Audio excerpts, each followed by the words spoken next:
Our goal today is Goal 3A in Section 1.1, finding limits using the tabular method or finding limits numerically. Before we begin, I'd like you to sketch the graph of our function. I've already sketched it for you. So pause the screencast and sketch that, then turn it back on. All right, let's review evaluating limits graphically before we talk about how to find limits numerically. If we come down to example A, it asks us to evaluate the limit as x approaches 2 from the right. So I would go to x equals 2. Remember, we talked about putting guidelines through there. There's nothing special about the guidelines. It's just showing me where x is equal to 2. As I approach that value from the right side, as x gets closer and closer to positive 2, y gets closer and closer to positive 1. In fact, y is constant. It's sitting on positive 1. So the limit as x approaches 2 from the right is positive 1. Now let's evaluate the limit as x approaches positive 2 from the left. So I'm going to go to the left of my guideline, and as I approach that guideline, as x gets closer and closer and closer to positive 2, y is closer and closer to negative 1. Example C asks us to evaluate the limit of the function as x approaches 2. Well, we discussed earlier that when the right side limit and the left side limit do not equal, then the limit does not exist. I want to show you how to use a table to determine this same solution. You might not know how to graph a function, or might not want to take the time to graph the function, may not be able to graph the function, so it's important that you know how to find the limit using a table. Well, we know that the limit we're looking for is as x approaches 2. So I'm going to put x equals 2 in the middle here.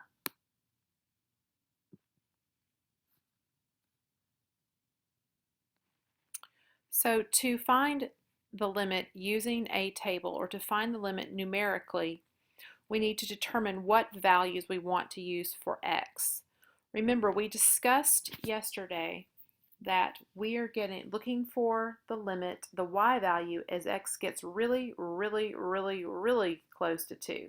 So 1 unit away, positive 3, is not considered close to 2. 2.5 is not really close. When you are finding the value, I want you to be sure that you find the value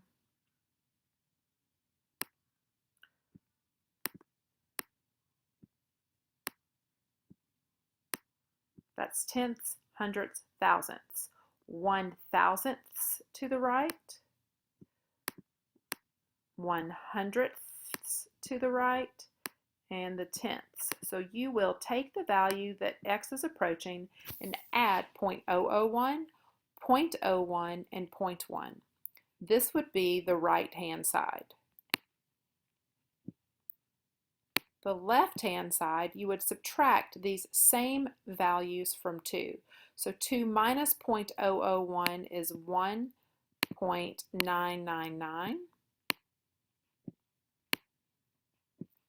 2 minus 0.01 is 1.99.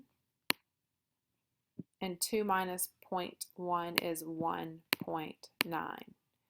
When you are 1,000th, 100th, or 1/10 away from this value, you're really close to it. We could even say a 10,000th away, but I think this is fine. So this would be the left side. At this point, you would plug these x coordinates into your function and calculate. I'm going to show you how to use a table or a spreadsheet on your calculator to calculate these values for you, just to make your work more efficient and save you time. You first need to add a calculator so that you can input the function. So go to your home screen and either press calculator, or if you're inside a document and you'd like to add a page, you can select Control plus page and it will add, then you can add whichever kind of page you want. All right, so once you're inside your document, you will enter the function. So this function is a rational function, so I'm going to open a fraction template that's control divide, and then to find the absolute value symbols, you go to the number 9, and one button to the right is a template, and you select the absolute value symbol template and then enter x minus 2, and in the denominator x minus 2. Now at this point I'm going to scroll one arrow to the right, so I'm down out at the end of the function. Now I have to store the function to save it. So you'll select control and see STO with an arrow. That tells me I'm going to store it, and I have to give it a name. I'm going to call this function f of x. So f of x. Once you've done that, press enter, and you should get a message that says done. We have now stored this function in f of x. Now we can create a table to calculate all of these values for us. To create that table, you want to control plus page, and you'd like to add a list and spreadsheet. In column 1, you will list your x coordinates that you've already written down: 1.9, 1.99, 1.999, 2.001, 2.01, and 2.1. Now you have to tell the calculator to calculate or plug these points into the function f. So I'll go to column number 2, and in this cell I will type in f parentheses a. A tells it to plug all the values from column A into our function, and press enter. Now it has found all of those values for us. So I know that 1.9, 1.99, and 1.999 are all equivalent to -1, and then the 2.001, 2.01, and 2.1 are all equivalent to 1. Okay, so once you have this table, how do you read it?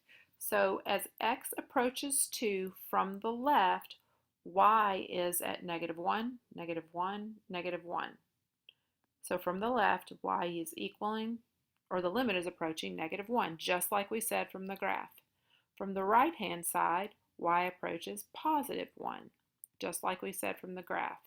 So because the left limit of -1 is not equal to the right limit of +1, we can say that the limit does not exist.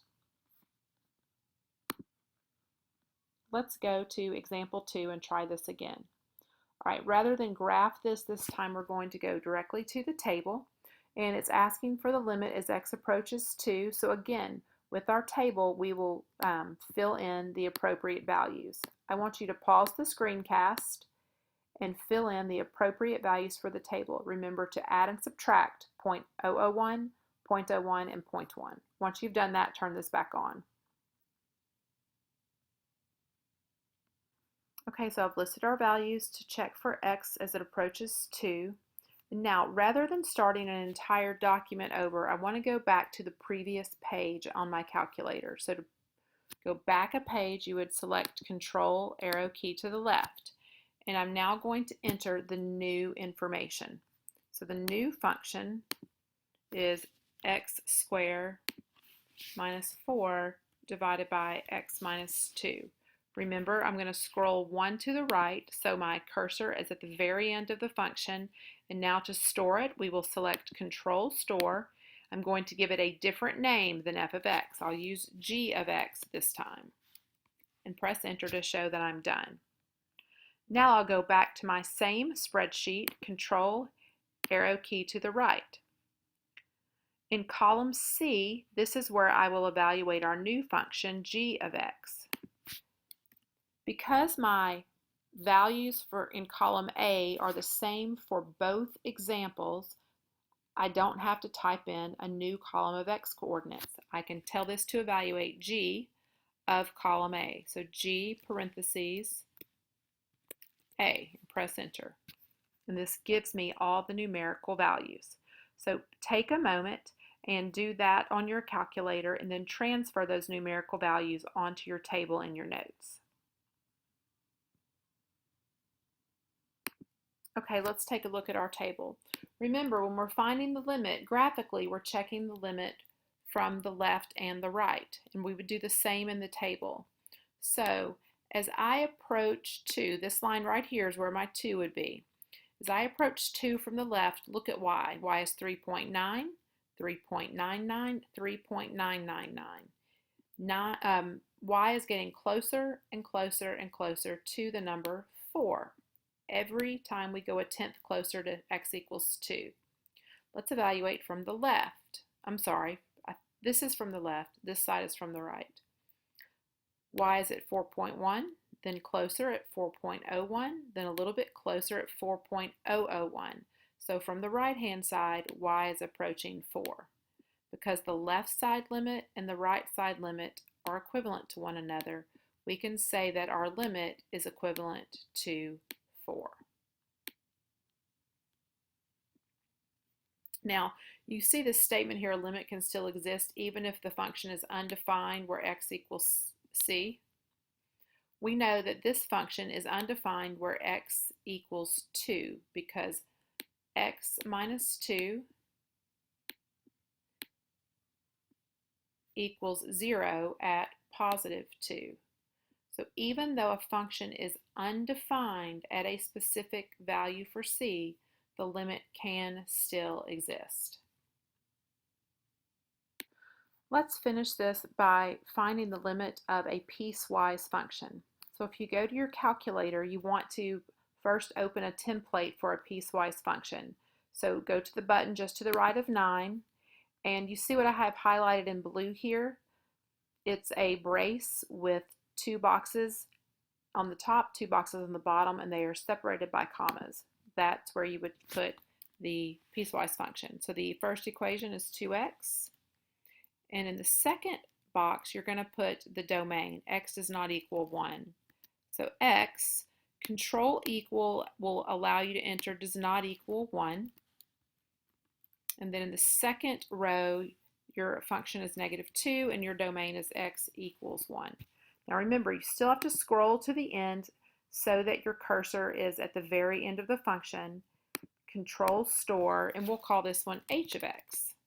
Always want to give them unique names. All right, now that we are done, let's return to our spreadsheet. Now for this function, notice that we're finding the limit as x approaches 1. It means we will not have the same coordinates for x as we did in the previous. So I'm looking for where x equals 1. Put my dividing line here to divide this in half, and I'm going to add the same values to the right and subtract the same values to the left. Pause the screencast and try to find your x coordinates now. Okay, I've listed my x coordinates on the right side and the left side of 1, and now I will enter those into the table. So I have to enter new x coordinates like we said, so I'll enter those in column D. 0.9, 0.99, 0.999, 1.001, 1.01, and 1.1. In column E, I'm going to tell this to evaluate function h, but this time in parentheses, because we're using the x coordinates from column D, we have to tell it to evaluate h of d. And then press enter and it gives us our table. So take a moment and transfer those to the table, and then I want you to determine the limit of this function as x approaches 1. Okay, did you say that the limit is equal to 2? Let's see how we got that. As we get closer and closer to 1 from the left, y is at 1.8, 1.98, 1.998. So with each tenth greater or closer, it's getting closer to the number 2. So from the left, we're approaching 2. From the right, we're at 2.2, 2.02, 2.002. So from the right, we're also getting closer and closer to 2. So we can say that our limit is 2.